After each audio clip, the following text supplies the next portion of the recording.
এটি আসলে সবার জন্যই জরুরি, আমি সেই জন্য সেভাবে সাজাই। বেশ কিছুদিন ধরে দেখা যাচ্ছে, শোনা যাচ্ছে যে শ্বাস প্রশ্বাসে করোনা আক্রান্ত রোগী শ্বাস প্রশ্বাসের একটি বড় অংশ শ্বাস প্রশ্বাসে আক্রান্ত হয়, তারা এইটির জন্য প্রস্তুত আমরা কেউ ছিলাম না বা নাইও। তো এইটির জন্য আসলে প্রস্তুতি নেওয়া প্রয়োজন, বিশেষ করে বাংলাদেশ, যুক্তরাষ্ট্রে এখন তো মোটামুটি অনেকেরই হয়ে গিয়েছে, তাদের জন্য কাজে লাগবে, কিন্তু যেহেতু বাংলাদেশে এখনো হয়নি, এইটি তাদের জন্য কাজে একটু বেশি প্রয়োজন মনে করি আমি। তো এই যে নিঃশ্বাসের জন্য যে এক্সারসাইজ বা ফুসফুসের ব্যায়াম, সেইটি নিয়ে কিছু বলবো আজ। তো ফুসফুসের নিজস্ব কোনো ব্যায়াম নেই, আমরা যখন শ্বাস নিই সেটি একটি প্রক্রিয়ার মাধ্যমে হয়, সেটি আমি বলছি। তার আগে বলে নিই, আপনারা যারা এই চ্যানেলটি দেখেন এটি ফেয়ারলি নিউ আপনাদের কাছে মনে হবে, কারণ এই আইডিটি আমার হ্যাক হয়ে গিয়েছিল। আমরা চেষ্টা করছি এই হ্যাকের পর্যায় থেকে বের হয়ে আসতে, আরও 1 সপ্তাহ সময় লাগবে। তো আমার একটি ইউটিউব চ্যানেল আছে যেটি আমি প্রায় 3 বছর ধরে রান করি, এটি শুধুমাত্র মেডিকেল লেকচারস 3 বছর ধরে আমি চালাচ্ছি। এমন কোনো রোগ নেই যেটি সাধারণ রোগ নেই যেটি আমরা এইটিতে রাখিনি। তো সেইটি আপনারা চাইলে ভিজিট করতে পারেন। এটির নাম হচ্ছে ডাক্তারবাড়ি, DACTARBARI, ডাক্তারবাড়ি। এটি আমি মন দিয়ে গত 3টি বছর এইটির ভেতর আমি প্রাণ খুলে দিয়েছি, যেন এইটি থেকে সাধারণ মানুষ উপকৃত হয়। তো যাই হোক, একটু দেখো তো আমার এখান থেকে আমার পার্সোনাল পেজে এটা শেয়ার করে দাও। তো যাই হোক, ওইটি খেয়াল রাখবেন, ওখানে প্রচুর ভিডিও পাবেন। তো আসুন আজকে প্রথমে জেনে নিই স্বাভাবিক ফুসফুস কিভাবে কাজ করে, তারপর সেটিতে যাব। একটু লম্বা হতে পারে। এইটি হচ্ছে মানব শরীর, এইটি হলো ফুসফুস, 2টি ফুসফুস থাকে। যদি কাটা হয় এটি দেখতে এমন। শ্বাস যাওয়ার পরে শ্বাসনালী দিয়ে এই যে ট্রাকিয়া 2 পাশে এইভাবে ভাগ হয়ে যায়, ফুসফুসের ভেতর এইভাবে ছড়ায়। এই যে এইটি হলো ফুসফুসের ট্রেকিয়া, সবুজটি। তো বাতাস, একদম ফ্রেশ বাতাস এখানে আসে, তারপর এই যে লাল অংশটুকু, সেখানে ছোট ছোট মিলিয়নস অফ অ্যালভিওলাই থাকে, সেখানে এইটি বাতাসের আদান প্রদান ঘটে। তো যা বলছিলাম, এটি কাটলে এমন দেখা যায়।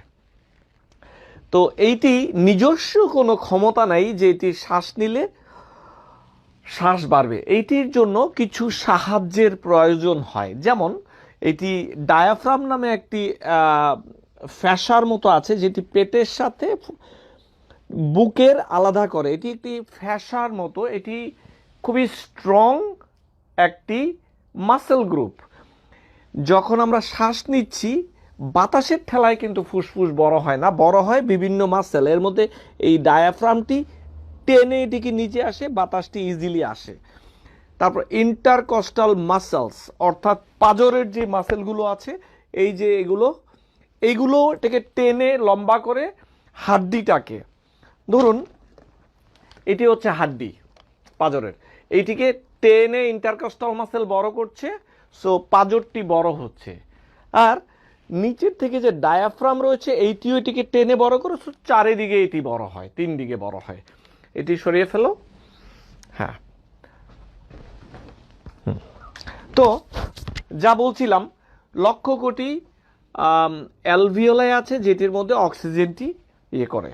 তো আবার এই ডায়াফ্রামটিকে নিচে টামাতেও পেটের কিছু মাসেল আছে, এখানে রেকটাস মাসেল বানানোর, এরাও কিছু কিছু সাহায্য করে।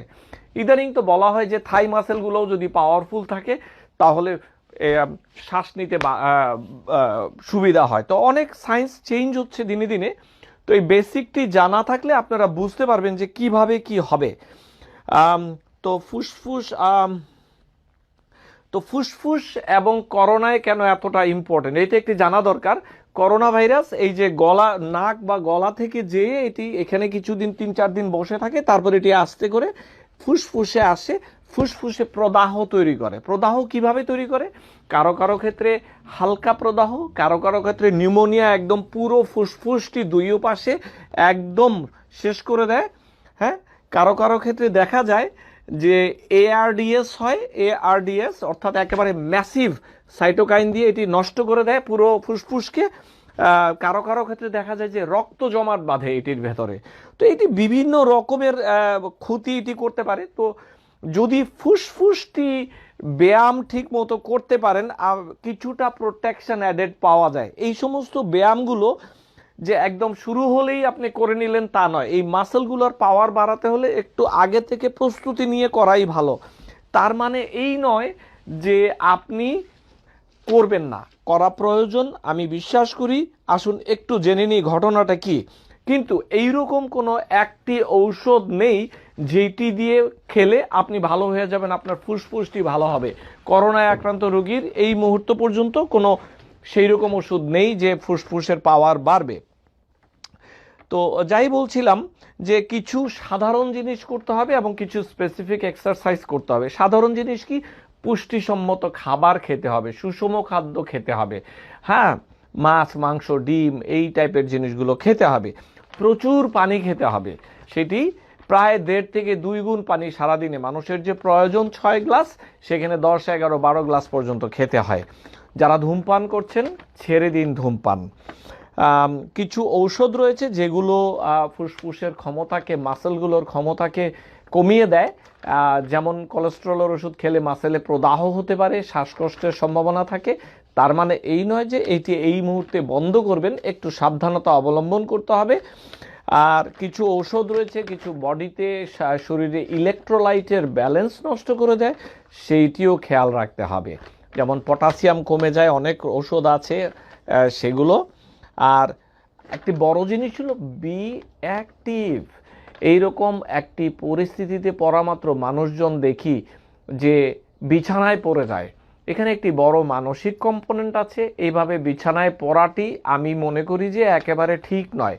বুঝলাম কষ্ট আছে, বুঝলাম আপনি অসুস্থ, কিন্তু সারাদিন বিছানায় পড়ে থাকবেন এইটি মানব না আমি। আমার ব্যক্তিগত পারসেপশন হচ্ছে যারা অ্যাক্টিভ তাদের বোধহয় এই রোগটি কাবু করতে পারে কম। আমি বারবার বলছি, সারাদিন শুয়ে বসে থাকবেন না। দুর্বলতা ছিল, দুর্বলতা আছে, দুর্বলতা থাকবে। তার মানে এই নয় আপনি ফ্ল্যাট হয়ে যাবেন না। হ্যাঁ, যারা একেবারেই পড়ে যাচ্ছেন, অসুস্থ, তাদের ব্যাপারটি অন্য। কিন্তু সবাই মিলে শুয়ে বসে থাকবেন এইটি হবে না। বাসার মধ্যে ঘুরঘুর করেন যতটুকু সম্ভব, ব্রিদিং এক্সারসাইজ করেন, বি পজিটিভ। এই জিনিসগুলো সবার জন্য ইম্পর্টেন্ট।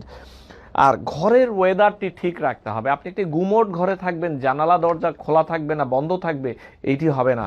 জানালাটি একটু খুলে দিন, বাহিরে দেখুন কি হচ্ছে, একটু একটু পজিটিভ থাকতে হবে। এইটি একটি বড় মেসেজ সবার জন্য বলছি।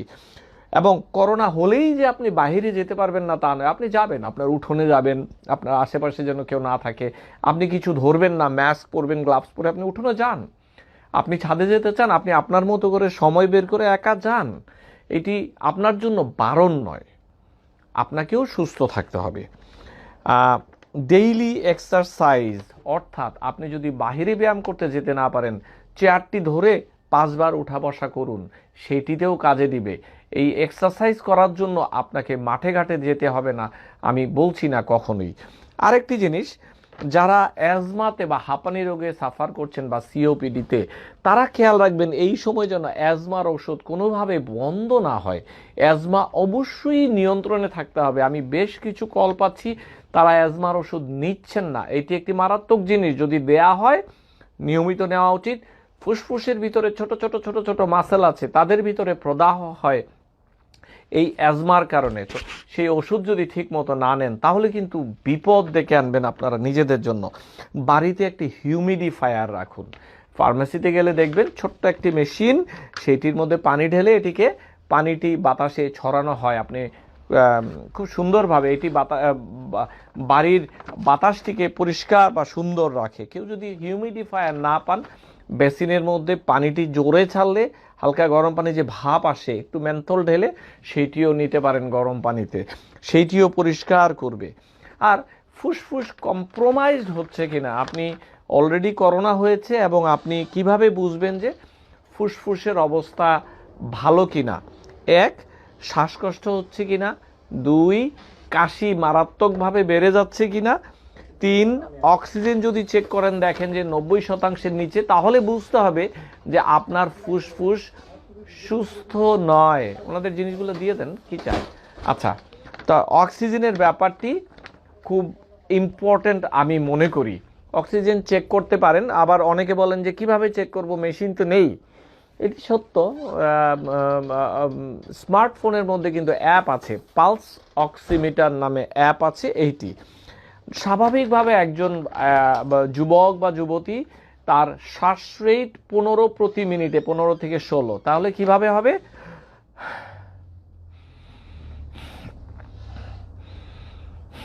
এইভাবে আমরা শ্বাসগুলো দেই। তো তাদের শ্বাস রেট 15 থেকে 16, কিন্তু যখন দেখবেন যে বাড়িতে যদি কোনো রোগী থাকে, অন্য একজন মাপবেন এভাবে ঘড়ি ধরে যে কয়বার শ্বাস নিচ্ছে, এটি 25-এর উপরে চলে গেলে অর্থাৎ ব্যাপারটি খারাপের দিকে যাচ্ছে, এটি ধরে নিতে হবে। তখন আপনি অবশ্যই ডাক্তারের শরণাপন্ন হতে হবে। এটিও ইম্পর্ট্যান্ট। আবার আপনি হাঁটতে পারছেন না, আপনার শ্বাসকষ্ট হচ্ছে, যেই আপনি আগে 200টা স্টেপ সিঁড়ি বেতেন, আপনি এখন 10টা স্টেপ সিঁড়ি পারছেন না, সেটিও একটি কারণ, অথবা 10টি স্টেপ নিতে পারছেন না। এগুলোও একটি লক্ষণ যে আপনার ফুসফুস কম্প্রোমাইজড হয়ে যাচ্ছে। তাই বলে কি ভয় পাইতে হবে? না, এইটির সাথে একটি যোগাযোগ আছে ফুসফুসের। যা বলছিলাম, কিছু এক্সারসাইজ আসুন দেখি। এই যে মাসেলগুলোর কথা বললাম, ইন্টারকস্টাল মাসেল, ডায়াফ্রাম মাসেল, পেটের মাসেল, থাই মাসেল, এগুলোর কিছু এক্সারসাইজ আমি আপনাদেরকে আজ দেখাবো, যেন আপনাদের একটু সুবিধা হয় এই পাওয়ারগুলো বাড়ানোর জন্য। তার মানে কি এই যে আমরা সারাদিন শুধু এই ব্যায়াম করব? না, কিছু মানুষ আছে, কিছু মানে দিনে সকালে 5 মিনিট, রাতে 5 মিনিট দিতে পারেন যে আপনারা এখন ফুসফুসের ব্যায়াম করবেন, সেটিতে কোনো অসুবিধা নেই। আবার যারা অসুস্থ হয়ে গিয়েছেন তারাও চেষ্টা করবেন যতটুকু পারার ততটুকু। কিন্তু বটম লাইন হচ্ছে প্রচুর পানি খেতে হবে, প্রচুর পানি খেতে হবে, ধূমপান বন্ধ করতে হবে। আমি জানি ধূমপায়ীরা হয়তো বলছেন বেটা তুমি খারাপ, কিন্তু কিছু করার নেই। আসুন কিছু কিছু কিছু ব্যায়াম নিয়ে কথা বলি। প্রথম কথা হচ্ছে ফ্ল্যাট শোয়া যাবে না, অর্থাৎ বিছানা তো এমন আপনারা চাইলেই এইভাবে ফ্ল্যাট শুইতে পারবেন না। এটিকে আমি বলি প্রপড আপ পজিশন, অর্থাৎ মাথার দিকটি একটু উঁচু হবে, এইটাই স্বাভাবিক, যতটুকু উঁচু করা যায়। হ্যাঁ, এইভাবে প্রপড আপ পজিশন।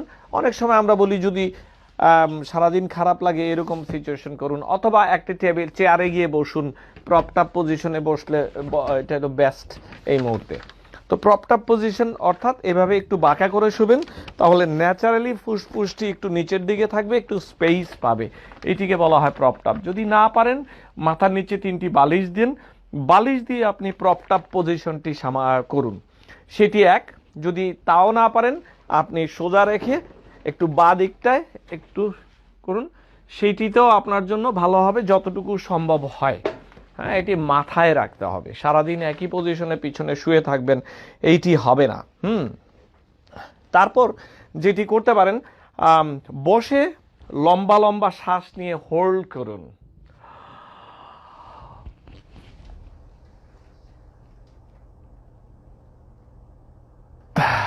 ছেড়ে দিন। প্রথম দিকে 5 সেকেন্ড, তারপরে 10 সেকেন্ড, যত বেশি তাতে ফুসফুসের ভেতরে যে লক্ষ কোটি অক্সিজেন এক্সচেঞ্জের জায়গা অ্যালভিওলো ছিল, ওরা স্ট্রেচড হবে। প্রতিদিন সকালে এইভাবে 5 বার, রাতে 5 বার নিজে নিজে করা উচিত বলে মনে করি। বসে লম্বা শ্বাস নিয়ে করবেন। তারপর এইটি আপনি চাইলে দাঁড়িয়েও করতে পারেন। শ্বাসটি নিয়ে আপনি এবার পুশ ডাউন করবেন। কিভাবে?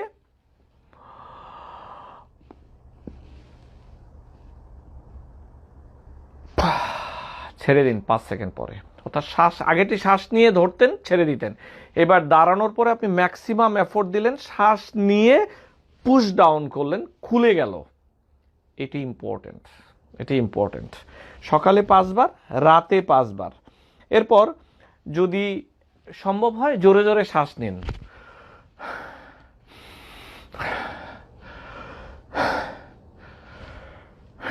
5 বার। এতে কিন্তু তার মানে এই নয় যে সারাদিন এমন করবেন, তখন কিন্তু আবার মাথা ঘোরানো শুরু হবে। এই ব্যায়ামটি করলে অনেক সময় অনেকের মাথা ঘোরাতে পারে, একটু কাশি বেড়ে যেতে পারে, এটি স্বাভাবিক।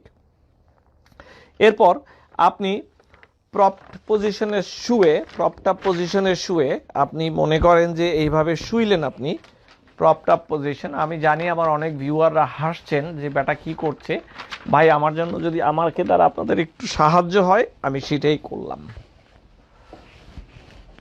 এটি হলো প্রপ পজিশন, প্রপড আপ। নাভি বরাবর হাতটি রাখুন। এইবার জোরে শ্বাস নিয়ে পেটটিকে ফুলান।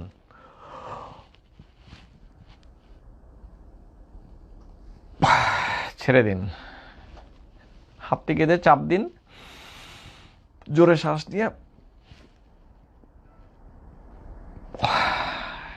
অর্থাৎ ন্যাচারালি আপনার স্পেস পাচ্ছে লাংস, তারপরে আপনি এটিকে ফুলিয়ে দিলেন। সকালে 5 বার, রাতে 5 বার এই ব্যায়ামটি করতে হবে। এরপর যেটি করতে হবে, আপনি সাইডে চাপ দিন, পাঁজর বরাবর চাপ দিয়ে এবার ফুলানোর চেষ্টা করুন এই চাপের বিরুদ্ধে। ছেড়ে দিন, সবগুলোই 5 বার করে। আবার ছেড়ে দিন, হাত দিয়ে চেপে। হ্যাঁ, এরপর এখানে করুন এভাবে ধরে,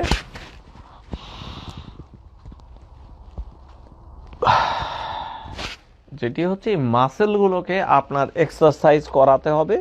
প্রতিটি সেট 5 বার করে একবারে করতেই হবে, এটি ইম্পর্ট্যান্ট। এরপর আপনি দাঁড়িয়ে যান, দাঁড়িয়ে গিয়ে নোজ ব্রিথ করতে হবে। দেখুন,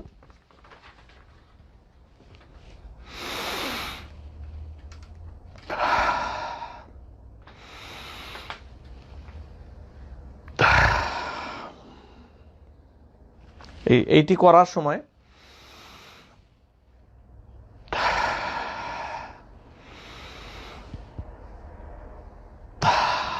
এটিও খুব ইম্পর্ট্যান্ট একটি ব্যায়াম, আমি বিশ্বাস করি। এরপর আমি একটি মেশিন দেখাবো, স্পাইরোমেট্রি মেশিনটা কোথায়, ওই মেশিনটা একটু নিয়ে আসো, ওই যেটি দেখাচ্ছিলাম।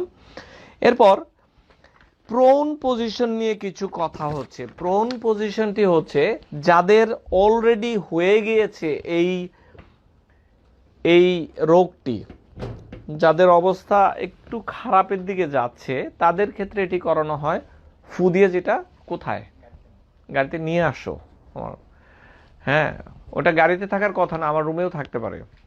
তো প্রোন পজিশনটি হচ্ছে যাদের অলরেডি হয়ে গিয়েছে তারা করতে পারেন। মাঝারি পর্যায়ে যারা রোগী আছেন তাদের এতে অক্সিজেনেশনটা একটু বাড়ে। ARDS যদি ডেভেলপ করে তখন এটি করানো হয়, এটি তখন। তো সেইটি আমি বলছি, এটি হচ্ছে শুবেন, পেট নিচে দিয়ে, মাথাটা এইভাবে দিয়ে, মাথাটা একটু নিচে থাকবে,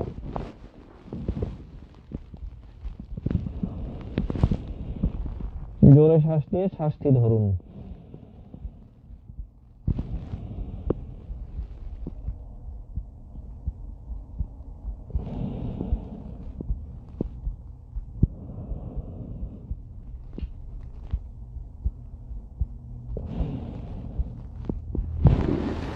এটি হচ্ছে যাদের অলরেডি হয়ে গিয়েছে এবং বাড়িতে আছেন, তারা শ্বাসকষ্ট কিছুটা ফিল করছেন, চেষ্টা করছেন, এটি তাদের জন্য। এরপর একটি মেশিন আছে, আমি আগেও দেখেছি স্পাইরোমেট্রি। এইটি হচ্ছে, এই মেশিনটি অনেক ফার্মেসিতেই পাবেন, যারা পাবেন তাদের জন্য ভালো। সকালে 5 বার, দুপুরে 5 বার, রাতে 5 বার করতে পারেন। এভাবে নিয়ে ফু দিয়ে কাঁটাটি যতটুকু উঠানো যায় তত ভালো।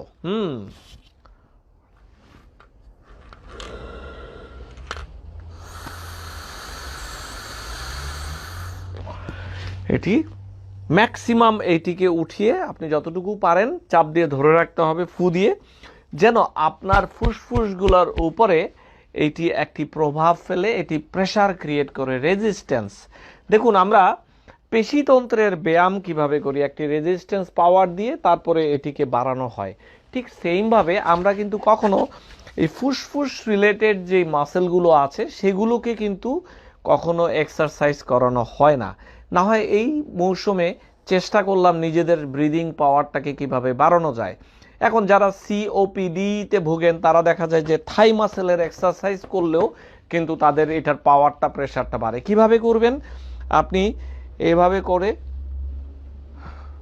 হাঁটতে পারেন, 10 কদম যাবেন, 10 কদম ফিরবেন, তাতে এই মাসেলগুলোর পাওয়ারও বাড়বে, এতে অক্সিজেন সাপ্লাই বাড়বে এবং ধরে নেওয়া হয় যে এগুলোর কারণে এইগুলোর পাওয়ারটা বাড়ছে। যাই হোক, একটু বেশ লম্বা সময় মনে হয় আপনাদের সাথে কথা বলে ফেললাম আজ। অনেক কিছুই কাভার করলাম, ভেরি ইন্টারেস্টিং সাবজেক্ট। আমার ধারণা এটি আপনাদের কাজে দেবে।